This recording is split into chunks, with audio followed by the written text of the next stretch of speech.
slapped in the face by reality when you saw a picture? You know, you look in the mirror and what we see a lot of times, it's not what the world sees. Maybe we look in the mirror and we see ourselves as thin and fit. And it's like, oh yeah, that's me. And we get that picture, and that could have been years ago. It could have been whenever. But then we have somebody take a picture of us, and all of a sudden we see this person and we're like, who is that? Where did she come from? Huh? And usually, I don't know about you, but I threw away a lot of pictures. I had a little bit of trouble finding very many before pictures because there weren't a whole lot of in existence. Our brains want to kind of protect us from pain, and so they cloud the reality. And we're continuing on here with this awesome book, Die Fat or Get Tough. And I'll tell you, it's the differences between how fat people and fit people think. And for me, it just really is putting words on a lot of, I think, subconscious beliefs that I've kind of had that I didn't even know I kind of had. So it's been really kind of eye-opening. So anyway, we just want to continue on. Hopefully some of these things will resonate with you and help you maybe turn some of those keys in there and help you to continue on with a healthy lifestyle. Basically, you know, that photograph, that's one of the reasons we even have you, before you start program, take those pictures. And then as you go along, it helped me a lot as I lost weight to be able to compare those, because my brain didn't always catch up. Our brains are kind of lazy, and they just kind of had that same picture in their head. So by being able to compare those pictures as you go along, it's really encouraging and very helpful. So I would encourage you to keep doing that along the way there. I had a friend from college that came down, and I hadn't seen her for, gosh, maybe 20 years.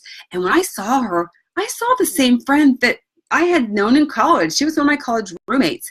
But we were looking through some pictures on a trip that she'd gone on. I'm like, gosh, it's too bad they didn't take any pictures of you. And she's like, well, there I am, and there I am. I'm like, who's that old lady? I didn't recognize her. And it kind of like shocked my brain. And it's kind of like how anorexics and bulimics sometimes will do that. Your brain kind of tricks you. And it gave me a whole new understanding.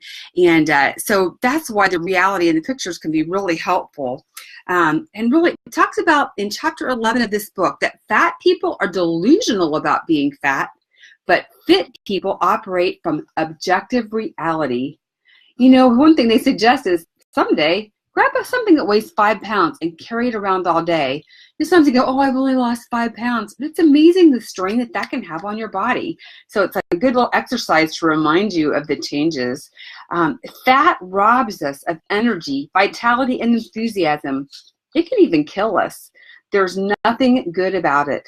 The feel-good marketing scheme that says big is beautiful and people should be happy with their body no matter how big they are, it's kind of a twisted lie.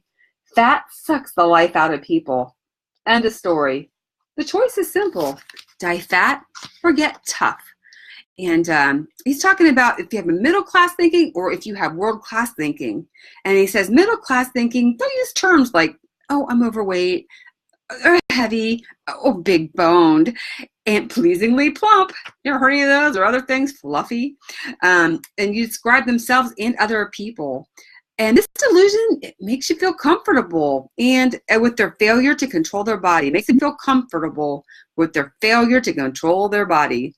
The world class, they deal from objective reality. And if they're fat, they describe themselves as fat. The delusional approach gives a person permission to continue eating while the objective reality causes enough emotional pain to stop the destructive behavior. So think about it. If objective reality is on one end and self-delusions on the other end, where does your thinking come about fat and fitness most of the time? Where does that fit in that scale? And for the action step, the next 24 hours, kind of use that stop, challenge, choose technique. Heard that before, haven't you? If you haven't, talk to your coach, because the stop, challenge, choose is a really good technique. But make yourself think. When you're thinking something, question it. Is that true? And, you know, if it's not, what is the truth? And kind of help you replace those thoughts and refuse to allow delusional thoughts to cloud your judgment. So go out, get healthy, make great choices, and love to hear, what are your thoughts? Have pictures helped you? Have you found your brain doesn't always tell you the truth? Have a great day. Bye.